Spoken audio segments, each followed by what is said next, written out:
Um, Men need to know that they're on the right path. We may not be there yet, but as long as we are spiritually maturing or we're seeking after God, that is a good way to affirm your husband in that they're growing in their relationship with God.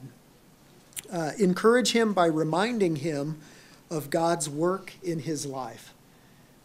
Men can be so compartmentalized that, we don't realize something that happened 5 years ago and some situation that was similar that we actually learned from that experience, right? And a lot of times ladies just have a better feel for those kind of things and can encourage a husband and remind him of how God's working in his life.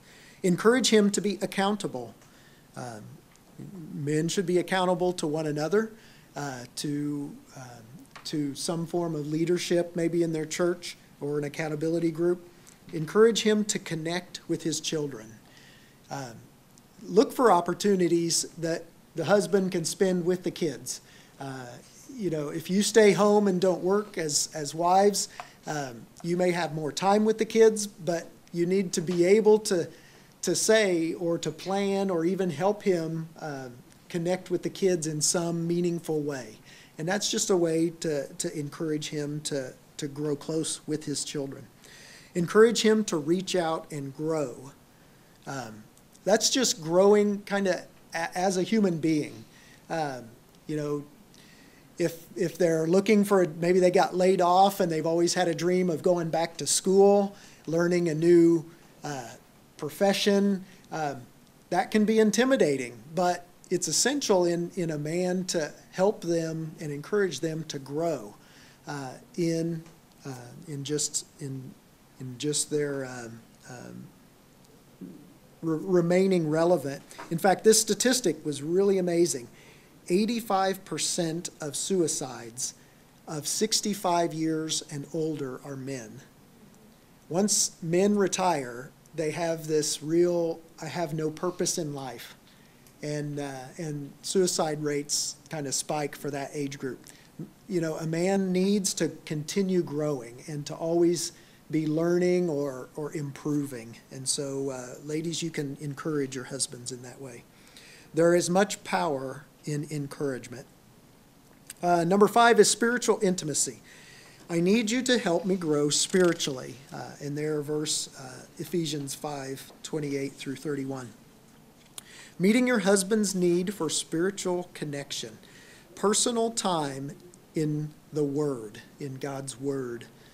And ladies, you can encourage your husband to attend Bible study or to attend men's fraternity. Maybe take some pressure off of him somehow if there's something you can do either to keep the kids one night, to allow your husband to go to a Bible study, then that's going to encourage them to develop their spiritual life with the Lord.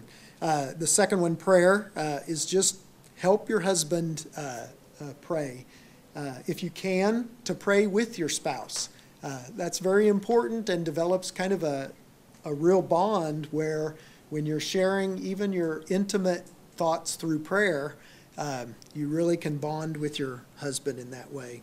Fellowship and worship. Encourage them to be part of a group fellowship, either Sunday school class or with a group of guys.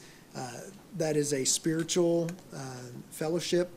And then spiritual intimacy in marriage and family is to keep that intimacy within the house. What you talk about, what you watch on TV, your home life is going to have an important part of setting that environment, whether that's kind of built in a spiritual environment or not. So here are some suggestions for being a helper to your husband. Remind your husband that I need you, you need me, and that you're a team, that you're working together on the spiritual development of your family. And ask him, how can I encourage you spiritually?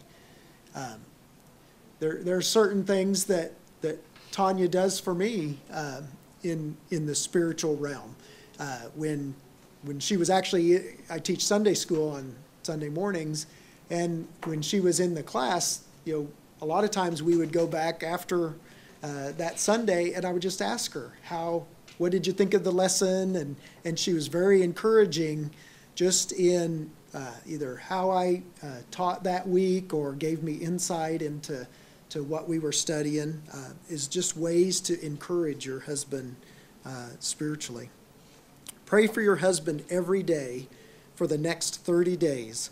Ask God to continue to encourage your husband in his spiritual life. That's important for a wife to be kind of a backbone of prayer within your family. Ask God to reveal to you where you need to step back and allow your husband to fulfill God's plan for him to be the leader in your home.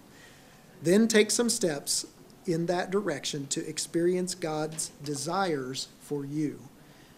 That can be a hard thing. In fact, I'll even say that for the first, 5 or 10 years probably of our marriage, Tanya was probably the spiritual head of the household.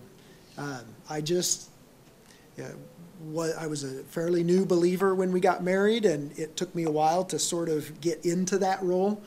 And it adds tension when the husband who God created to lead, be the spiritual head of the household, is not assuming that role.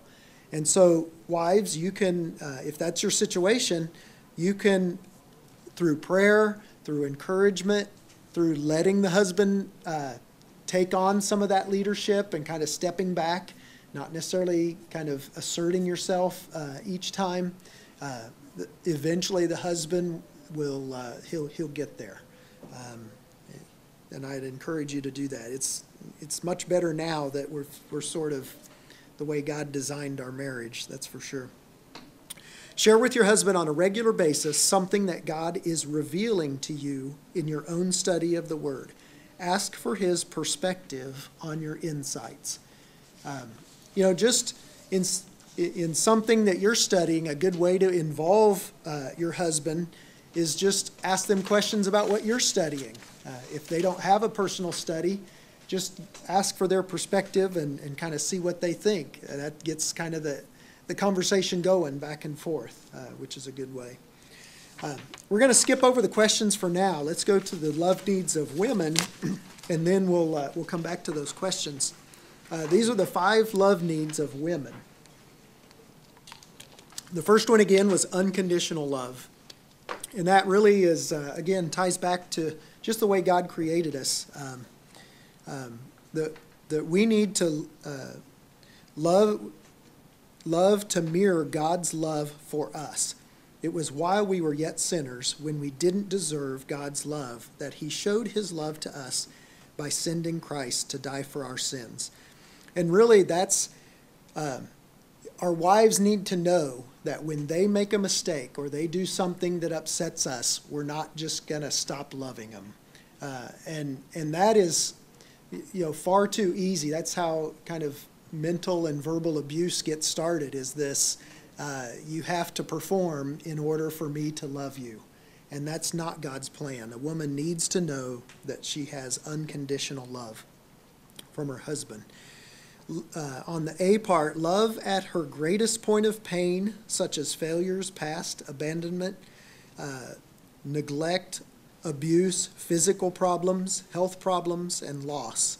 No matter how your wife has experienced anything negative, they need to know that within the confines of their marriage, that all of that is loved unconditionally. No matter what the past is, no matter if there's something going on now, that within the marriage, the husband will love her unconditionally.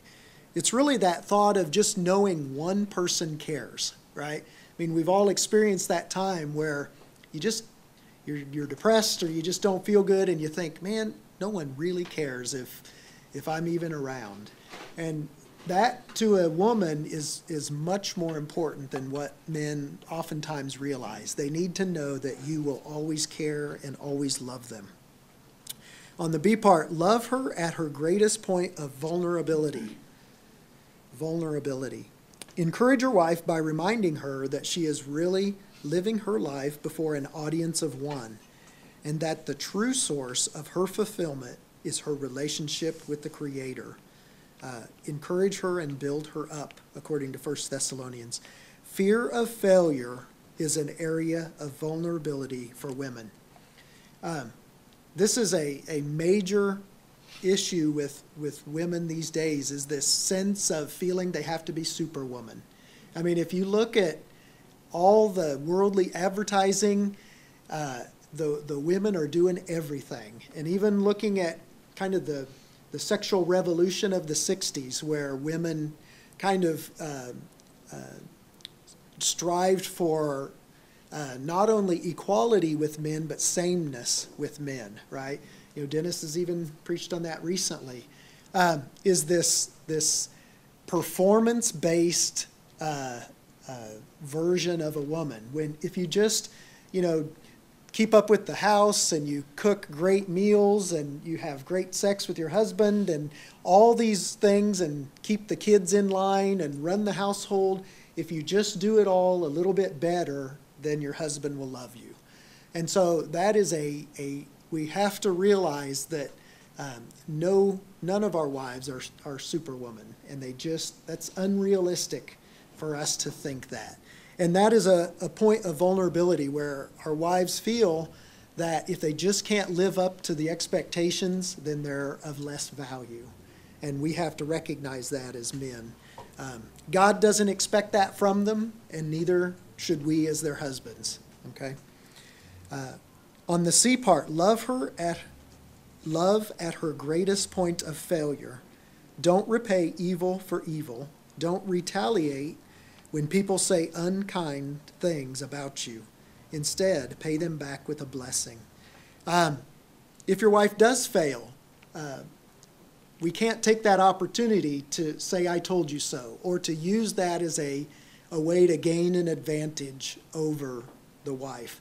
That tears the wife down more so than we realize, is when we take advantage of their failure. And that's what it's saying here, is this innate sense of a fear of failure that women have. And if men capitalize on that, that's a real problem. We need to love them at their greatest point of failure. On the D part, meet your wife's need for unconditional love. Encourage her, stand with her, compliment her, respect her opinion, talk with her and listen, be tender with her, spend time with her, and serve her. The way we deal with our wives has to be tender. They just think different than a man does. We can't treat them like our buddies. We can't be sarcastic with them like you would with a group of guys.